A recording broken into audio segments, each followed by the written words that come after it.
Welcome back to Life After Trauma. If you haven't listened to part 1 with Melissa yet, I highly recommend starting there.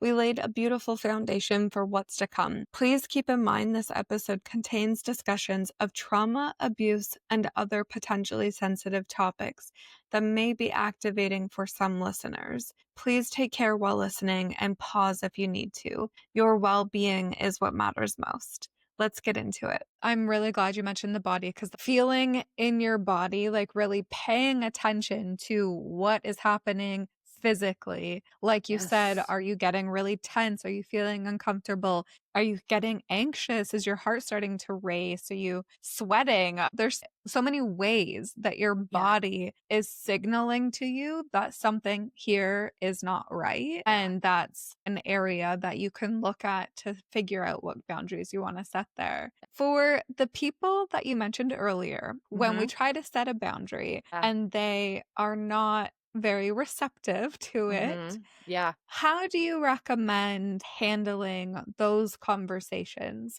Because I know that can be a really hard one. And I think Yeah. that we probably all have a lot of fear around that. In a way, it can feel, I think, a little bit like rejection. Like you're Oh, saying, yeah.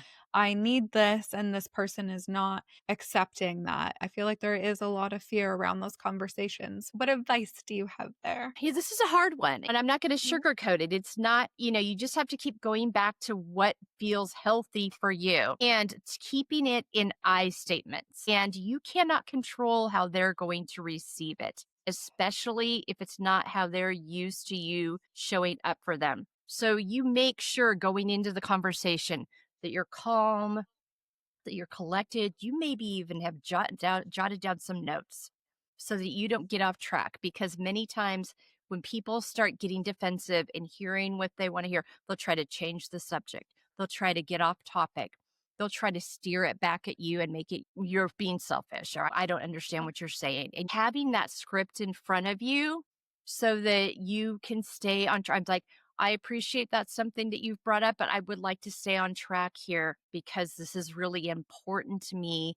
And it's taken a lot of time for me to put this together to realize I need to do this and I want to be really intentional and present with this. Can we not move off the topic? Keep it in I statements. It's not about them. It is about you. But also in your back of your mind, you cannot control how they receive it. And so if they're upset, if they don't like what they're hearing, if they don't understand it, you're like, I understand that you're not used to me showing up this way. I acknowledge that this might be difficult. I hope that you can respect that I am not taking this lightly. This has not been a snap decision. This is something I've been very intentional about. And I hope that you can come to a point of understanding that this is important. They don't even have to understand the why. You can simply come to a point where you think enough of me and our relationship that you can respect that this is something I need to do for myself right now and honor myself in this way. This is hard. You have to be able to release whatever their response is. I will tell you, I have relationships in my biological family that I do not have a connection with to this day because they just could not wrap their heads around what it was I needed to be safe and healthy. I, for years, allowed myself to continue to show up and violate my own boundaries, violate my own emotional safety to try to keep everything together. And I couldn't live that way anymore. And you can't make people do the work. You cannot make people see where these might be helpful in it's not your responsibility and you can't make people do it. You just can't. That has been the hardest thing for me to release and has taken the longest time. And I would tell you, this has probably only been the last year and a half to 2 years max that I've even been able to release the lingering questions and guilt in the back of my head, trying to draw me back into these very codependent, very trauma bond informed relationships. I will also tell you, my nervous system has never been more settled. I do not miss the chaos that those relationships brought, and I don't miss there's so many unhealthy pieces to those. And I am now very confidently surrounded with people who authentically love me for who I am, want me to be well, and support me unconditionally in that. It just made me think of a saying. I actually, don't mind me while I quote Sex in the City. Hey, very relatable. But Samantha Jones Yeah. In one of the episodes, she's breaking up with a guy that she was in a relationship with and loved very much, and what she said was, "I love you, but I love me more." And it's like, it's not about not wanting to be with that person, not wanting to spend time with that person. It's about you choosing you. And Yeah. I feel like a lot of times maybe that's where a lot of the difficulty comes from because like we were talking about right at the beginning, like we were taught growing up that that's not how we should do it. We should Yeah. not be choosing ourselves first. We should be choosing other people first and Yeah. making them happy. If you're in relationships or workspaces where they're asking you to abandon yourself, then they are not for you. And you are valuable and have a right to speak your mind, to have a voice, to be heard, to be seen. And that doesn't mean you're going to get it right. I mean, sometimes when you're early in setting boundaries, it's very easy to just really set some things hard because we tend to go 100, 180 degree. Well, by golly, no one's going to mess with my peace now. And sometimes we have to pull back and make that less of a brick wall and more of a see-through fence or a guardrail. We ignore it, we push it back because we don't want it to be true because Mhm. sometimes these relationships are really comfortable. We've got lots of years invested and there's a lot at stake. There's a community loss that can happen within this. I don't want to sugarcoat this, but at the end of the day, you got to make sure that you're surrounding yourself with people and places and spaces that honor your peace, that honor Yeah. your health and well being somatically. Again, going back to how do you feel when you're present in these spaces and places? We talk about the ego, right? And Hmm. the loss of community, the loss of people, that automatically just makes our ego kick in Yeah. and into flight or fight, like safety. I can't lose my people because then it's a dangerous world. What I'm hearing from you is that when we can choose ourselves, even through the fear, even through the hard conversations, ultimately you will be happier or in a better place on the other side. Yeah.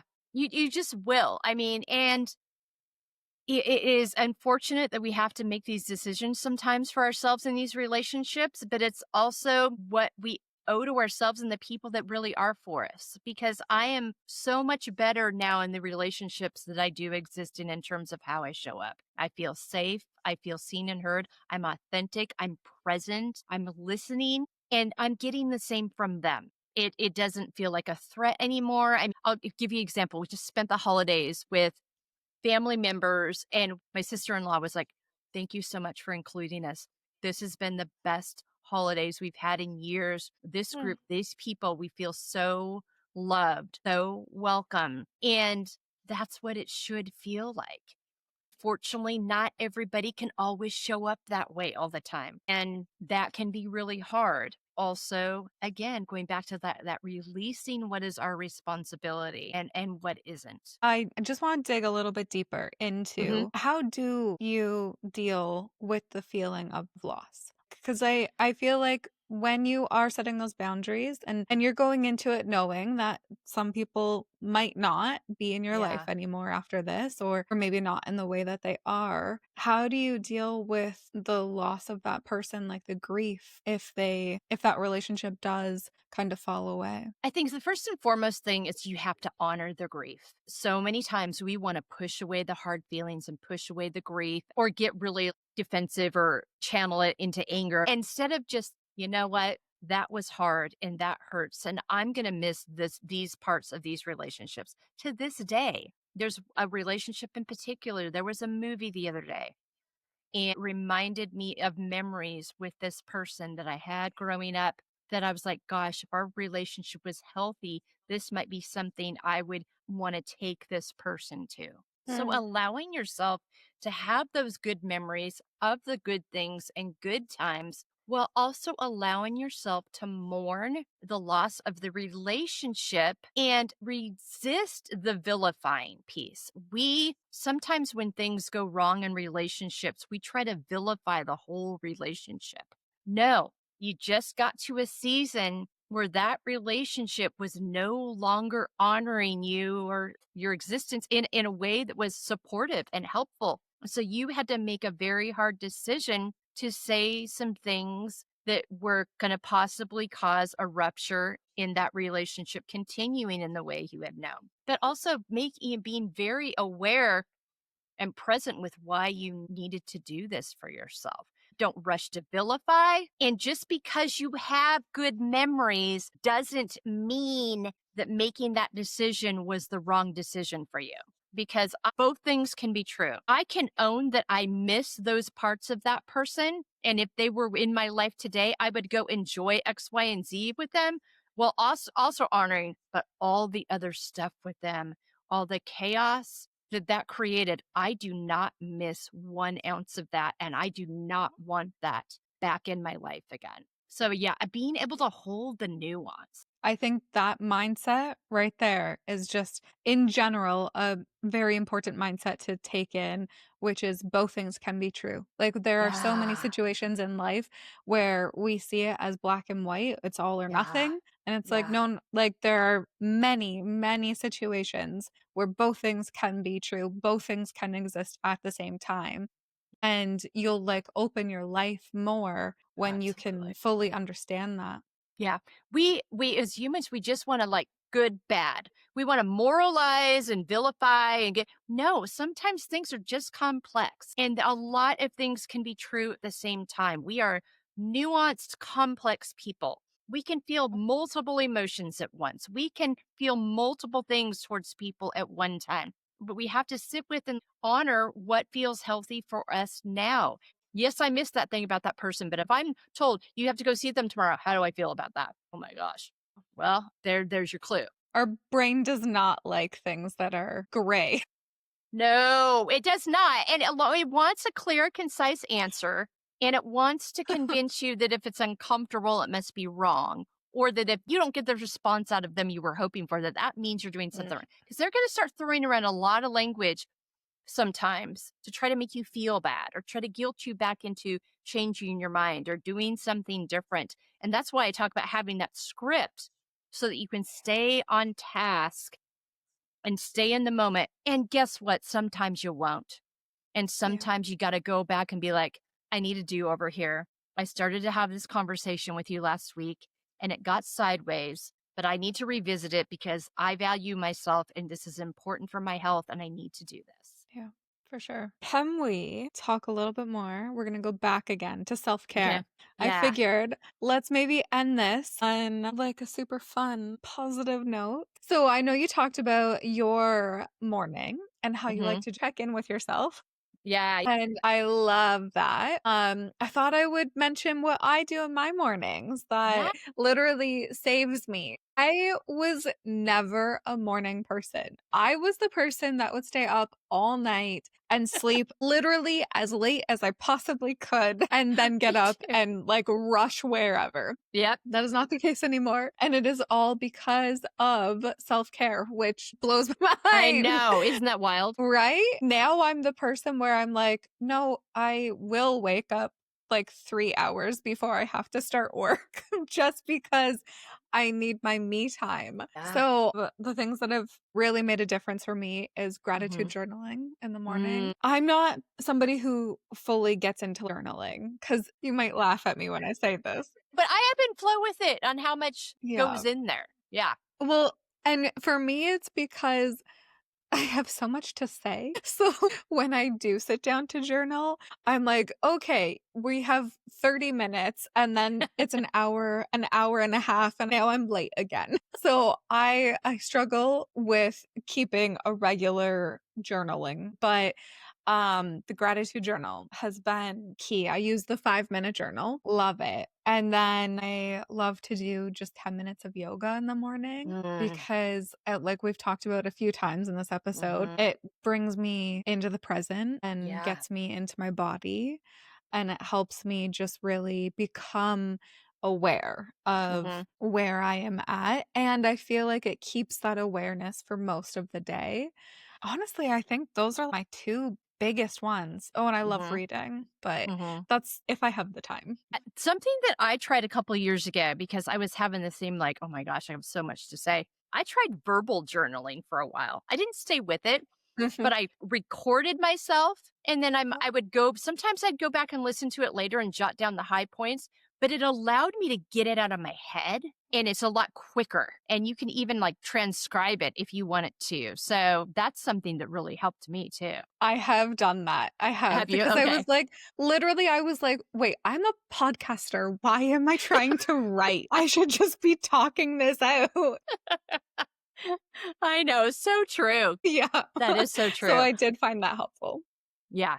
And for sure. and I think too, like on the gratitude journal, something that I do, Mhm. the reason I focus so much and talk so much about writing down all of your emotions because that actually makes space for more gratitude. Yeah. Because my brain isn't cluttered up with the unprocessed hard stuff. I've opened myself up to really appreciate that and not like it's not a forced feeling. I authentically feel that way because I've cleared out the gunk and made space for it.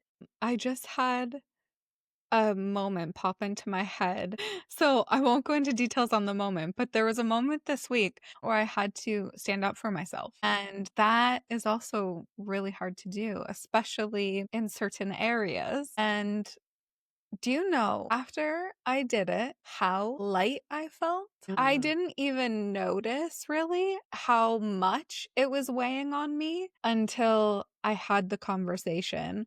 And then afterwards, I immediately felt lighter and happier. Yeah, it makes a difference when you feel seen, when you feel known, when you feel heard. If you're carrying around stored up anger, stored up frustration, it will start weighing you down. We don't like the uncomfortable and the conflict, but it's like it's going to come out in some ugly way if we don't process and move through it. It just is. I mean, we know this over time. It does. So that matters. And then that creates more space. You feel lighter. There's not that cloud hanging over it anymore. It opens up an opportunity to Yeah. resolve something, because Yeah. that's that thing when people come to me and they keep complaining about the same thing. And I'm gonna throw my husband under the bus a little bit. He can handle it. He knows this. But there's this continual thing that he is not happy about that came up that wasn't communicated to him in the way it should have been. And he keeps bringing it up. I'm like, when are you going to have a conversation with so and so about this? Because it keeps coming up and it's going to come out in a really not so good way one of these days. And I don't want to hear about it. I'm tired of hearing about it. I want you to go do something about this, or I don't want to hear about it anymore. And he's done the same thing with me. I mean, we've been together for 34 years, married for almost 32. And that's a form of self care, standing up for yourself and also standing up for other women when the opportunity presents itself. Mm. Because when you're more apt to stand up for yourself,